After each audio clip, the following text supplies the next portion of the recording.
नमस्कार, plus minus कार्यक्रम में आपका स्वागत है। दोस्तों, राजनीति भी बड़ी अजीब हकीकत है। कभी हंसाती है तो कभी रुलाती है, कभी सत्ता के शीर्ष पर पहुंचा देती है तो कभी जेल की शिक्षों के पीछे। कभी दोस्त बनते हैं तो कभी वही दुश्मन बन जाते हैं। दोस्त बनने पर गठबंधन होते हैं और सत्ता सुख भोगते हैं, लेकिन जब वो सुख भोगते भोगते दुखी हो जाते हैं तो वही दुश्मन बन जाते हैं और सत्ता गिरा देते हैं। एक और अजीब हालत देखने को मिलती है। देश में दो बड़ी राष्ट्रीय पार्टियां हैं, भारतीय जनता पार्टी और कांग्रेस। बीजेपी का मानना है कि उम्र बढ़ने के साथ साथ नेताजी को रिटायर कर देना चाहिए, क्योंकि देश की 65% जनता 35 वर्ष से कम आयु की है। उनके लिए शिक्षा, रोजगार, स्वास्थ्य, आवास ये सब देखने का काम यंग लीडरशिप ही कर सकती है। इसीलिए लालकृष्ण आडवाणी, डॉक्टर मुरली मनोहर जोशी, सुमित्रा महाजन, शांता कुमार जैसों को रिटायर कर दिया गया। लेकिन दूसरी ओर कांग्रेस पार्टी है जो अपने नेताओं के अनुभव से फ़ायदा लेना चाहती है। इसीलिए 80 वर्षीय दिल्ली की 3 बार मुख्यमंत्री रही शीला दीक्षित को एक बार पुनः दिल्ली की कमान सौंप दी गई, ताकि डूबती नैया को पार लगाया जा सके। आज प्लस माइनस कार्यक्रम में शीला दीक्षित जी से मिलेंगे और जानेंगे किस प्रकार वो अपने कार्यकर्ताओं में उत्साह और उमंग भरेंगी। लेकिन पहले एक नज़र उनके अब तक के राजनीतिक सफर पर। 3 बार दिल्ली की मुख्यमंत्री रही शीला दीक्षित एक बार फिर से दिल्ली प्रदेश कांग्रेस की कमान संभाल रही हैं। शीला 1998 से 2013 तक लगातार 15 साल दिल्ली की मुख्यमंत्री रहीं। वो 2014 में केरल की राज्यपाल भी रहीं। शीला दीक्षित ने अपने ससुर उमा शंकर दीक्षित से राजनीति सीखी और कांग्रेस से शुरुआत की। राजीव गांधी प्रधानमंत्री बने तो उन्होंने शीला दीक्षित को अपने मंत्रिमंडल में लिया। वो पहले संसदीय कार्य मंत्री बनी और फिर प्रधानमंत्री कार्यालय में राज्य मंत्री बनी। 1998 में सोनिया गांधी ने उन्हें दिल्ली प्रदेश कांग्रेस का अध्यक्ष बनाया। इसके बाद वो न सिर्फ चुनाव जीती बल्कि लगातार 3 बार दिल्ली की मुख्यमंत्री बनी। राजनीति में आने से पहले वे कई संगठनों से जुड़ी रही हैं। उन्होंने कामकाजी महिलाओं के लिए दिल्ली में 2 हॉस्टल भी बनवाए। 1984 से 89 तक वे कन्नौज से सांसद भी रहीं। इस दौरान वे लोकसभा की समितियों में रहने के साथ साथ संयुक्त राष्ट्र में महिलाओं के आयोग में भारत की प्रतिनिधि रहीं। सरकारी राशि का दुरुपयोग, कॉमनवेल्थ गेम्स घोटाला, जेसिका हत्याकांड में मनु शर्मा का साथ देने और चलती बस में गैंगरेप मामले को लेकर उनकी सरकार हार गई। अब एक बार फिर से शीला दीक्षित और उनकी टीम कमर कसकर तैयार है दिल्ली फतेह करने के लिए। आज साधना ग्रुप के चेयरमैन आपको मिलवा रहे हैं दिल्ली की महापौर से लेकर मुख्यमंत्री रही शीला दीक्षित से। ये था राजनीतिक सफर दिल्ली की 15 वर्ष तक मुख्यमंत्री रही शीला दीक्षित जी का। आइए बातचीत करते हैं। शीला जी, आपका कार्यक्रम में स्वागत है। आप 15 साल तक दिल्ली की मुख्यमंत्री रही, उसके बाद केरल की राज्यपाल भी रही। आज जबकि कांग्रेस की नैया लगभग दिल्ली में डूबती नजर आ रही है, लोकसभा में एक भी प्रतिनिधि नहीं है, विधानसभा में भी एक भी प्रतिनिधि नहीं है, आप कैसे कार्यकर्ताओं में उत्साह और उमंग भरेंगी? देखिए, कार्यकर्ता हमारे कांटेक्ट में हैं और बड़ी बड़ी तादाद में आ रहे हैं। उनमें एक नई ऊर्जा आई है और ये जो आपने कहा कि उसमें नहीं है और इसमें नहीं है, ठीक है, ये चीज़ें अप्स एंड डाउन्स डेमोक्रेसी में चलते हैं। इनका सामना करने की हिम्मत होनी चाहिए जो है हम में, और हमें पूरा विश्वास है कि अब की बार हम अच्छी तरह से जीत कर आएंगे।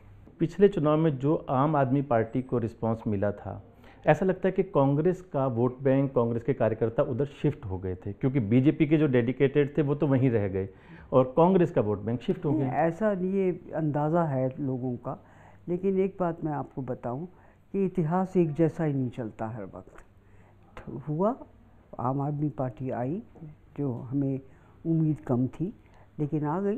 तो ये इतिहास में होती रहती है अप्स एंड डाउन्स। तो ये आप समझ लें कि कभी हमारा डाउन हुआ तो हम कभी अप ही नहीं होंगे, या कभी अप हुए तो अब हम हमेशा के लिए अप हैं। तो ये आपकी नादानी है।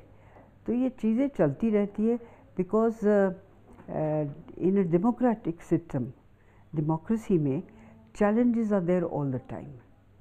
ये आप सोच लें कि अब की बार हम जीते तो हमेशा के लिए जीतेंगे, या अब की बार हम हारे हैं तो हमेशा के लिए हारे, तो ये आपकी नादानी है। और डेमोक्रेसी में जो बैटल होती है वो कंटिन्यूस होती है।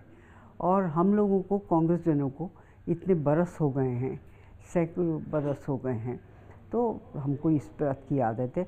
हम निराश भी नहीं होते और इतने उत्साहित भी नहीं होते कि अब हमें कोई फिक्र करने की ज़रूरत नहीं है। हमने तो 1977 का भी दौर देखा जब इंदिरा जी जी चुनाव हार गई थी, कांग्रेस जी बुरी हाँ। तरह से पिछड़ गई थी और 2 साल बाद फिर दोबारा से आ गए थे कि नहीं। तो ये हमारी विचार में, हमारी ट्रेनिंग में, हमारा जो सोच है इसमें रहता है कि डेमोक्रेसी है ये, यहाँ पर उतराव चढ़ाव, जो भी डेमोक्रेसीज आप दुनिया भर में देख लीजिएगा वहाँ सब जगह उतराव चढ़ाव रहता है। शीला जी, जब दिल्ली के चुनाव हुए पिछले, उससे पहले आप 15 वर्ष तक मुख्यमंत्री रही। आपकी एक बहुत अच्छी पहचान बनी सीएनजी के कारण से, मेट्रो के कारण से, हरित दिल्ली के कारण से। उसके बाद जो केंद्र की ओर से जो स्कैम के आरोप लगे, चाहे वो 2G का था, 4G का था, कोल का था, आपको लगता है कि उनकी सज़ा आपकी सरकार को भुगतनी पड़ी और लोगों ने आपको नकारा? देखिए, हमारे ऊपर उन्होंने कोशिश करी थी, खासकर आम आदमी वगैरह ने कहा, कोशिश करी थी कि कुछ ना कुछ ऐसी चीज़ हम निकाल दें जिसमें हमारी जो कार्य करने की शैली थी वो सस्पेक्ट थी। कुछ नहीं निकाल पाए। क्या केंद्र में भी निकाल पाए कुछ अभी तक? तो ये तो चीज़ें उठा ही जाती हैं केवल इसलिए कि क्योंकि आपके वो ऑपोजिशन के हैं, किसी न किसी तरह से बदनाम करना है, जिसमें लोग उनकी बदनामी की वजह से उनको बैकअप ना करें। तो ये चीज़ें होती हैं, लेकिन कांग्रेस की ये नीति और कल्चर कभी नहीं रहा है। हम ऐसी बातें नहीं करते हैं। तो आप हमारे कल्चर, पॉलिटिकल कल्चर जो कांग्रेस का है और अन्य और पार्टीज़ का इंक्लूडिंग बीजेपी का है, वो डिफरेंट है। उससे मुख्य तौर पर आप पर भी आरोप लगे सरकारी पैसे के दुरुपयोग का, कॉमनवेल्थ गेम का, और सबसे बड़ा जो दिसंबर 2012 में चलती बस में गैंगरेप हुआ। लोगों के अंदर एक भावना जागी कि कोई ना कोई अल्टरनेट आना चाहिए बीजेपी कांग्रेस के अगेंस्ट। देखिए, वो एक ऐसी चीज़ थी जिसको बहुत आउट ऑफ प्रोपोर्शन बना दिया गया। यही केजरीवाल जी उस पे भी खड़े हुए थे, उस पर उन्होंने आरोप लगाया था। आज जो रेप्स होते हैं उस पर क्यों नहीं बात चर्चा होती है? उन्होंने उसको एक पॉलिटिकल अपॉर्चुनिटी बना दिया, पॉलिटिकल अपॉर्चुनिटी बना दिया और इतना ज़्यादा उसको चर्चित हुआ, चर्चा की गई। और मैं समझती हूँ कि हमारी कुछ कमी थी कि उसको हम जिस तरह से हमें फेस करना था उस तरह से हम कर नहीं पाए। बिकॉज़ हम पे एक कॉन्फिडेंस था कि ऐसे चीज़ें हैं जो हम कर सकते थे, हमने किया, ट्रीटमेंट करा, उसको भेजा भी, अब्रॉड वगैरह भी भेजा, जो सरकार की तरफ से करते थे। कांड तो हो चुका। अब्रॉड भेजने में भी आरोप ये लगा कि चुपचाप रात के अंधेरे में 3 एम्बुलेंस में बिठा करके भेज दिया। चुपचाप रात के अंधेरे में, रात को जाते या दिन को जाते, ये कोई, इसमें आप आरोप लगाना चाहते हैं तो किसी पर भी आरोप लगा देते हैं। अब आरोप लगाना चाहते कि ये कपड़ा क्यों पहना हुआ है, ये रंग क्यों पहना हुआ है, इसमें आरोप ही अगर जो लगाना है आपको तो कोई भी बहाना लेकर कर देते हैं। दिल्ली की अक्सर समस्या रहती है लॉ एंड ऑर्डर को लेकर के और लैंड को लेकर के, और ये दोनों हर मुख्यमंत्री ये कह देते हैं, केजरीवाल जी भी ये कहते हैं, आप भी ये कहते थे कि ये सब दोनों विषय केंद्र के हैं। आप 15 साल मुख्यमंत्री रही, उसमें से 10 वर्ष तक केंद्र में आपकी पार्टी की सरकार थी, लोकसभा में भी और राज्यसभा में आपके बहुमत भी था। तो पूर्ण राज्य के लिए आपने कोई प्रयास नहीं किए? नहीं किए हमने हमेशा अपनी मैनिफेस्टो में लिखा कि पूर्ण राज्य का दर्जा हम लेना चाहते हैं, लेकिन कॉन्स्टिट्यूशन को बदलना पड़ता उसकी वजह से। ये ऐसे कहने से नहीं हो जाता है कि भैया ये हमने दे दिया आपको या वो कर दिया। तो कॉन्स्टिट्यूशन बदलने के लिए तैयार नहीं थे।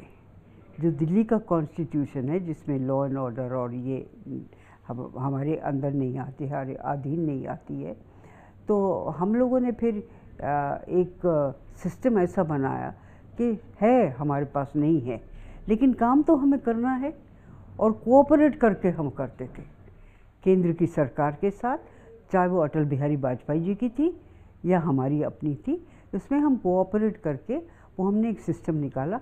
और कोऑपरेशन की वजह से, क्योंकि आज भी लोग उन 15 साल को याद करते हैं, कोई कारण होगा ना जो काम हुआ यहाँ पे, in spite of these drawbacks. Kejriwal ji के जो 4 साल पूरे हो चुके हैं, इसका आप किस तरह से मूल्यांकन करना चाहेंगे, क्या उपलब्धियां मानती हैं? मुझे आप बता दीजिए क्या उपलब्धियां हैं। वो कहते हैं हमने एजुकेशन में बहुत अच्छे रिफॉर्म्स किए, हमने हेल्थ में बहुत किया, बिजली पानी में बहुत कुछ किया, खासतौर से गरीब लोगों के लिए। सब ऐसा ही बोल रहे हैं। अगर जो आप कुछ भी ले लीजिएगा, जो जितने फ्लाईओवर्स बने हैं वो सब हमारे शुरू किए हुए थे। सिग्नेचर ब्रिज जो है उसका डिज़ाइनिंग भी हम ही ने करवाया था और शुरुआत भी हम ही ने करवाई थी। अब क्रेडिट वो उनके वक्त पे बन रहा है और अभी भी ठीक नहीं बना है, तो इसका क्रेडिट वो ले रहे हैं, लेकिन शुरुआत सब हमने करी थी। जैसे मेट्रो की शुरुआत बीजेपी सरकार के टाइम में हुई थी और इम्प्लीमेंटेशन आपके टाइम में हुआ। बीजेपी की सरकार के टाइम नहीं हुई थी, ये हमारे ही टाइम हुई थी। जो मेट्रो हुई थी, जब मैं गई थी लेकर करके आई थी और हमारे ही वक्त हुई थी, मेट्रो हुई थी। मैं आपको कोई चीज़ ऐसी नहीं बताऊंगी जो हमने ना की हो। वो बात अलहदा है कि नेचुरली केंद्र को भी उसका क्रेडिट मिला, लेकिन that is governance and that is life. जो केजरीवाल जी का कहना है कि हमने शिक्षा के क्षेत्र में बहुत काम किया और आज के टाइम में स्कूलों के रिजल्ट बहुत अच्छे आ रहे हैं। कौन से स्कूल बनाए? सब हमारे बनाए हुए हैं। यूनिवर्सिटीज़ हमारी बनाई हुई हैं। अंबेडकर यूनिवर्सिटी हमारी बनाई हुई है, बहुत अच्छी यूनिवर्सिटी है। और उससे पहले जो और यूनिवर्सिटीज़ एक दो जो बनी थी, महिलाओं की यूनिवर्सिटी थी, जो एजुकेशन था, सबकी बुनियाद हम ही ने लेकर ही। हाँ, अगर जो उन्होंने उस पर कुछ काम किया तो अच्छी बात है, लेकिन उन्होंने कोई चीज़ शुरू की हो वो आप मुझे बता दीजिए तो मैं बताऊंगी आपको। आम आदमी पार्टी अपने हर चुनाव में कांग्रेस को जी भर के गालियां देती है और आपके ऊपर भी बहुत तरह के भ्रष्टाचार के आरोप लगाती है। चारों तरफ से जनता की एक ही आवाज है कि सर जी किसी भी तरह से शीला दीक्षित से दिल्ली को मुक्ति मिलाओ, किसी भी तरह से शीला दीक्षित से मुक्ति दिलाओ। सारी दिल्ली शीला दीक्षित को हराना चाहती है। क्यों हराना चाहती है शीला दीक्षित को? क्योंकि भ्रष्टाचार की प्रतीक बन गई है, भ्रष्टाचार की सिंबल बन गई है शीला दीक्षित दिल्ली के अंदर। बिजली कंपनियों से मिली हुई है शीला दीक्षित। अनिल अंबानी जब कहता है कि हमको 20,000 करोड़ का नुकसान हो गया, तो एक दिन 24 घंटे के अंदर शीला दीक्षित उसका प्रपोजल लेके सेंट्रल गवर्नमेंट में जाती है और सेंट्रल गवर्नमेंट को कहती है बेचारा अनिल अंबानी को लॉस हो गया, उसके लिए एक पैकेज दे दो। लेकिन दिल्ली का झुग्गी वाला, दिल्ली का आम आदमी जब कहता है कि जी मेरे से बिजली और पानी का बिल नहीं भरा जा रहा, तो शीला दीक्षित कहती है कूलर चलाना बंद कर दो, पंखे से काम चला लो। शीला दीक्षित बिजली कंपनियों के साथ मिली हुई है, शीला दीक्षित पानी की कंपनियों के साथ मिली हुई है। दिल्ली की आम जनता का जीना दूभर हो गया। दिल्ली की आम जनता महंगाई की वजह से करा रही है और सारी दिल्ली की जनता कह रही है कि इस बार शीला दीक्षित को हरा दो, इस बार शीला दीक्षित को हरा दो। और अब जब इलेक्शन का समय आया तो आपकी उनसे गठबंधन को लेकर बातचीत भी चल रही है। वो गालियाँ क्यों देते थे मुझे? वो सक्सेसफुल थे और लोग तो उन गालियों को नहीं मानते थे। ठीक है, उनकी एक कल्चर है इस तरह का, हमारा वैसा कल्चर पॉलिटिकल नहीं है। हम लोग एक डिग्निफाइड तरीके से, चाहे ऑपोजिशन में हो चाहे गवर्नेंस में हो, हम हमेशा डिग्निफाइड तरीके से काम करते हैं, क्योंकि हमारी ट्रेनिंग ऐसी होती है। और कांग्रेस ने हमेशा ही ऐसा किया, नहीं तो इतने बरस कांग्रेस थोड़े चल सकती थी। ये तो आते जाते हैं। आम आदमी पार्टी का क्या है, कितने साल हो गए? 3-4 साल हो गए होंगे। तो वो ये समझे कि वो सब कुछ कर चुकी है या सब कुछ कर रही, तो मैं समझती हूँ वो लोगों को गुमराह कर रहे हैं या खुद जो सत्य बोलना चाहिए वो नहीं बोल रहे हैं। आपके उनसे ना विचार मिलते हैं ना सिद्धांत मिलते हैं, लेकिन सीटें हासिल करने के लिए उनसे गठबंधन को तैयार हैं। तो इसको आप अवसरवादिता की राजनीति नहीं कहेंगे? नहीं, ऐसी बात नहीं है। राजनीति में जो सिचुएशन चाहती है उसको अपनाया जाता है और उसमें अच्छाई या बुराई अपनी नहीं देखी जाती है, पार्टी की देखी जाती है। और क्या देश को या सिटी को सूट करेगा, ये सब चीज़ें माइंड में ली जाती हैं, तब ये किया जाता है। कोई परमानेंट एनिमी या परमानेंट फ्रेंड नहीं होता है। और हमारे लिए आम आदमी पार्टी कोई एनिमी नहीं है, अपोजिशन है। दिल्ली में जब गठबंधन की बात करते हैं तो आप उसको नकार भी रहे हैं आम आदमी पार्टी को, लेकिन जब हम राष्ट्रीय स्तर पर देखते हैं तो केजरीवाल कांग्रेस के, जब महागठबंधन की बात आती है तो कांग्रेस के राहुल गांधी जी के साथ, बाकी लोगों के साथ में स्टेज पर खड़े होते हैं। देखिए, ये तो प्रोसेस है, तरीका है काम करने का, इसमें कोई किसी का बुराई या अच्छाई की बात नहीं है। और ये नहीं है कि ये नहीं आप कर सकते हैं, वो नहीं आप कर सकते हैं। ये सब चीज़ें चलती हैं जो सिचुएशन डिमांड करती है, जिसकी आवश्यकता किसी पॉलिटिकल पार्टी को महसूस होती है, उसका प्रयास किया जाता है, सक्सेस भी मिल जाता है और कभी फेल भी कर जाती है। बीजेपी में और कांग्रेस में एक बहुत बड़ा सैद्धांतिक अंतर नज़र आ रहा है। बीजेपी ने अपने 75 वर्ष से अधिक आयु के सब लोगों को रिटायर कर दिया, किसी को टिकट नहीं दी, और वरिष्ठ लोगों को, एडवाणी जी, जोशी जी, सुमित्रा महाजन जैसों को। कांग्रेस ने आपको फिर दोबारा से दिल्ली की बागडोर संभलवाई है, क्या आप क्या कहना चाहेंगे? नहीं, ये आप प्रश्न क्यों पूछ रहे हैं? ये हमारा पार्टी का है और उनकी पार्टी की सोच है। उन्होंने भी तो उन लोगों को बहुत दिनों तक चलाया। अब इस वक्त जो उनका message, I mean this is something that the party has to decide. उन्होंने जो डिसीजन ले लिया ठीक है, हम जो डिसीजन लेते हैं ठीक है। हम लोग अपनी तरफ से डिसीजन लेते अपनी सोच के मुताबिक, और वो लेते हैं उनकी सोच के मुताबिक। अभी तक वो वही लीडर जिनको उन्होंने रिटायर करा, अभी तक तो वो कर रहे थे ना। एज उनकी 6 महीने 7 महीने कम होगी, पर कर तो रहे थे। तो ये कोई चीज़ माफ़ करिएगा, कोई, मैं समझती हूँ ये कोई क्रिटिसिज्म की बात नहीं है, आवश्यकता है। और पार्टी कोई समझती है उसके लीडर, देखिए ये लीडर सब जो हैं जानते हैं, जानकार है, एक्सपीरियंस्ड है, तो इनके एक्सपीरियंस को इस्तेमाल करने के लिए पार्टी करती है। आप उत्तर प्रदेश से आती हैं और उत्तर प्रदेश में कांग्रेस गढ़ हुआ करती थी और वहीं से देश की राजनीति की दिशा तय होती थी, लेकिन आज के समय में कांग्रेस वहाँ पर बहुत ख़राब हालत में है। आने वाले चुनाव में आप कैसा उत्तर प्रदेश में भविष्य देखती हैं? देखिए, मेरा ख्याल है कि आने वाले चुनाव में वी विल डू बेटर, लेकिन अभी एकदम कुछ कह देना ठीक नहीं है, नहीं कह पाऊँगी। लेकिन हमें पूरी विश्वास है कि we will do better, because जिस तरह से ऑर्गेनाइज़ करा है कांग्रेस को, इस तरह से जो लोग हमारे पास यूपी के भी आते हैं, वो भी कहते हैं कि इस वक्त हालत बहुत बेहतर है, अच्छे कह रही बेहतर है। तो अब देखिए होगा, जब चुनाव हो जाएगा और रिज़ल्ट निकलेगा तब आपको पता चल जाएगा। इस समय जो चुनाव हो रहे हैं, केवल एक बीजेपी है जो बहुमत के लिए लड़ रही है, बाकी सारी पार्टियां कहीं ना कहीं गठबंधन के साथ जुड़ी हुई हैं और गठबंधन की सरकार बनाने के लिए लड़ रही हैं। देखिए, बीजेपी कितने बरसों के बाद इस स्थिति पर पहुंची है? हम तो हमेशा ही थे ऐसे। अब एक जो वक्त की आवश्यकता होती है उसके मुताबिक चला जाता है। पॉलिटिक्स में भी ये होता है कि जो नेसेसरी है, जो आवश्यकता है, जो आवश्यक है समय के लिए, वो काम कदम उठाया जा रहा है। कोई ऐसी बात नहीं है कि ये गलत काम किया है। आखिर बीजेपी, जब इंदिरा जी की डेथ हो गई थी, उसके बाद जब कांग्रेस आई थी गवर्नमेंट में, तो बीजेपी तो 1-2 आदमी थे सर, उठी कि नहीं उठी? तो ये नहीं कि उस वक्त हम लोगों ने ये नहीं कहा था, कांग्रेस ने ये नहीं कहा था कि ये हमेशा के लिए ख़त्म हो गई, क्योंकि ये डेमोक्रेसी में उतराव चढ़ाव ये सब चलता रहता है, क्योंकि ये वोट से निर्णय और फैसले लिए जाते हैं, और वोट एक ही तरफ का हो या दूसरी तरफ का ही सिर्फ हो, ऐसा नहीं होता है। ये डेमोक्रेसी है, डिक्टेटरशिप नहीं है। आपने इंदिरा जी का शासन भी देखा, उस समय भी आप राजनीति में थी, आपने राजीव जी के साथ भी आप काम भी देखा, राहुल गांधी जी आप काम कर रही हैं, आपको कहाँ क्या अंतर नज़र आता है?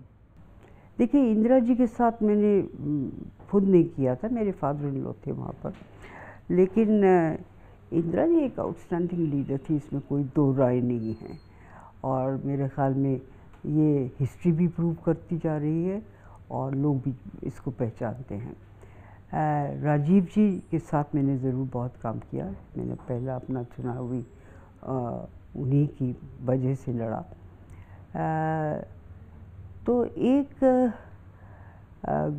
गुण इस परिवार में है कि वो हमेशा पहले देश का सोचती है, और सेवा जो उन्होंने करी है देश के लिए, मेरे ख्याल में उसका मुकाबला कोई और नहीं कर सकता, कोई और परिवार या कोई और लोग नहीं कर पाते हैं।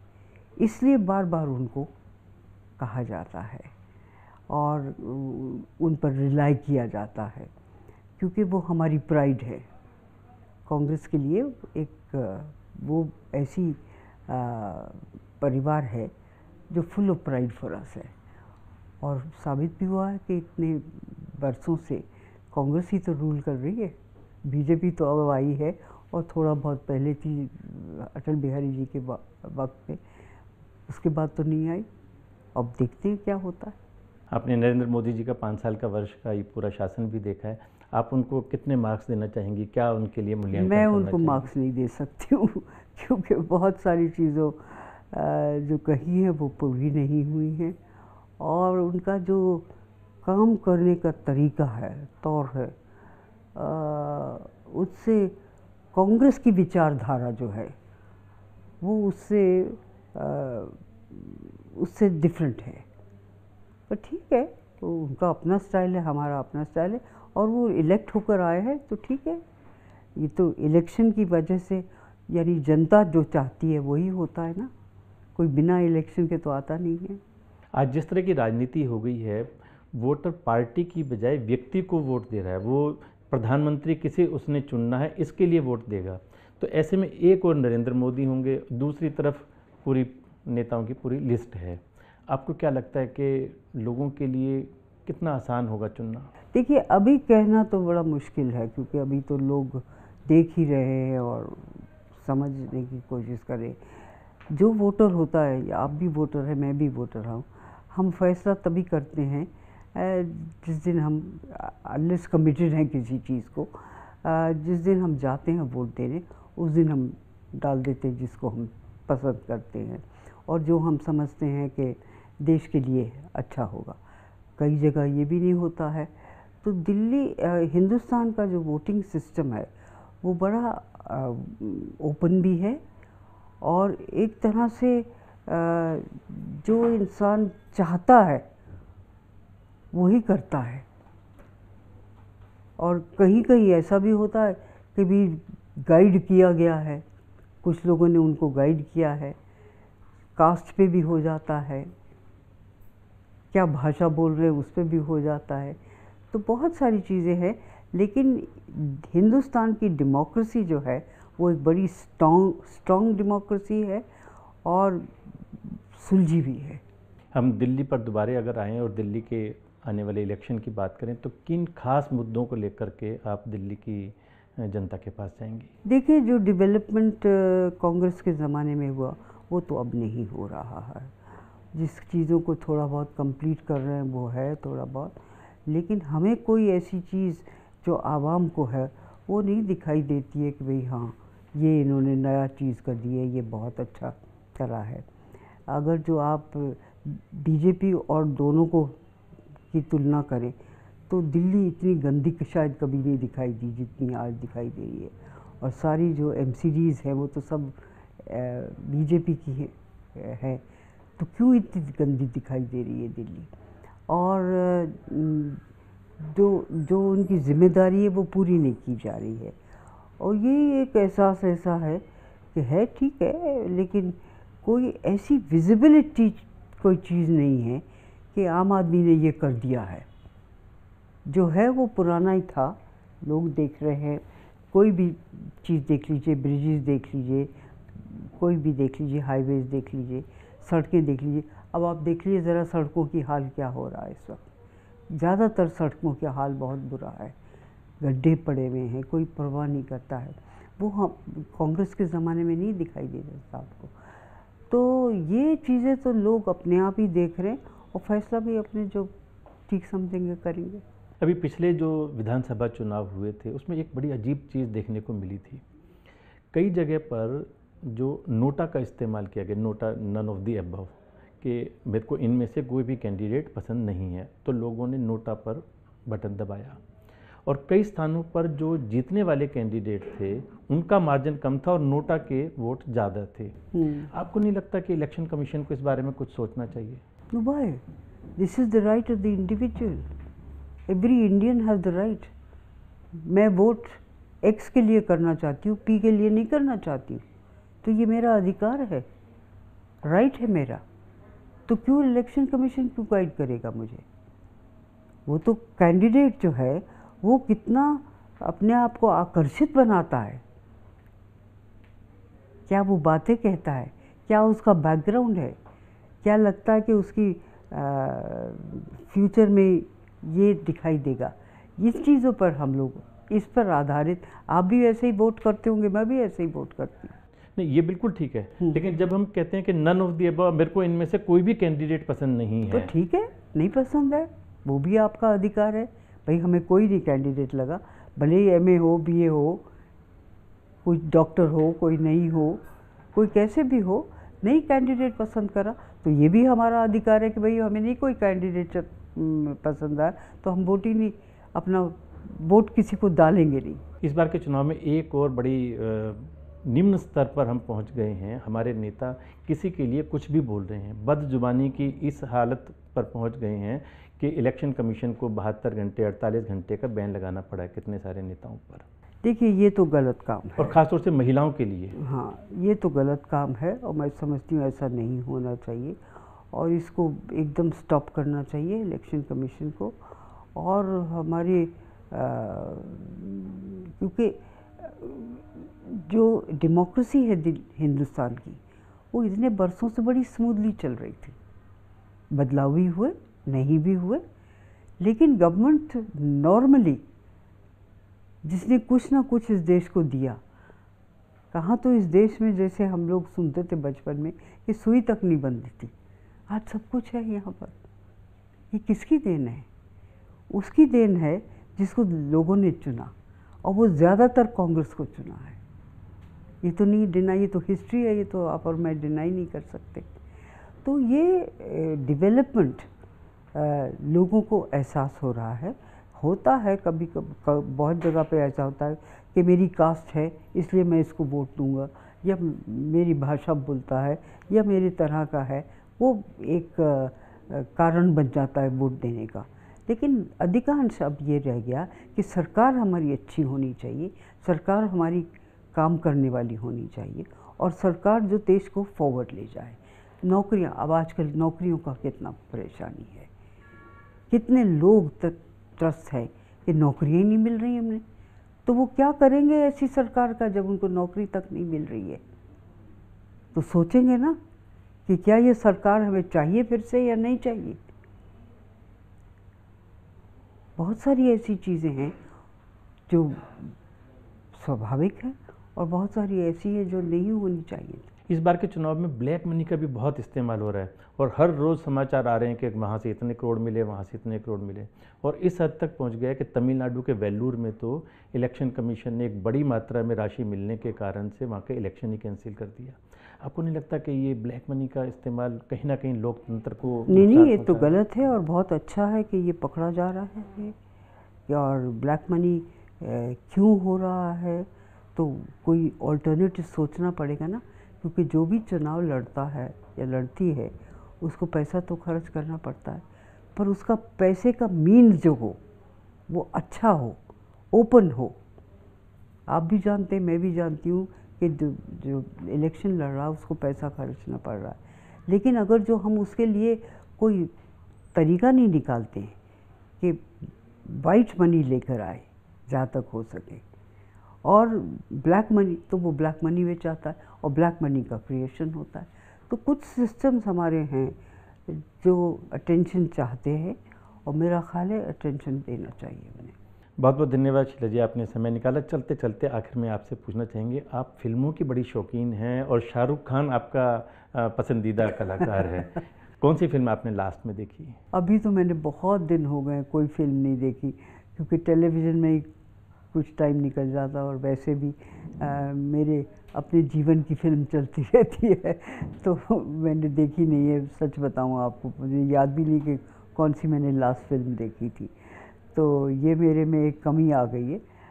मैं इंतज़ार कर रही हूँ कि जब ये जिम्मेदारी हल्की होगी तब जाके फिल्में देखूँगी। बहुत बहुत धन्यवाद, बहुत बहुत शुभकामनाएं। हमारे साथ थी दिल्ली की 15 साल तक मुख्यमंत्री रही शीला दीक्षित जी, उनके लिए बहुत बहुत शुभकामनाएं। अगले सप्ताह फिर मुलाकात होगी। नमस्कार। अब समय है इस हफ्ते के क्विज कॉन्टेस्ट का। इस बार का सवाल है, संविधान सभा ने भारत के संविधान को कब स्वीकृत किया था और संविधान के किस अनुच्छेद में संसद को संविधान में संशोधन करने का अधिकार प्रदान किया गया है? 15 दिनों में दीजिए इस सवाल का जवाब। आप हमें SMS कर सकते हैं 7827038675 पर, या फिर अपने जवाब भेजें हमारी ईमेल ID info@sadhana.com पर। 25 लकी विजेताओं को 1 साल के लिए हम देंगे साधना पथ मासिक पत्रिका की 1 साल की सदस्यता फ्री।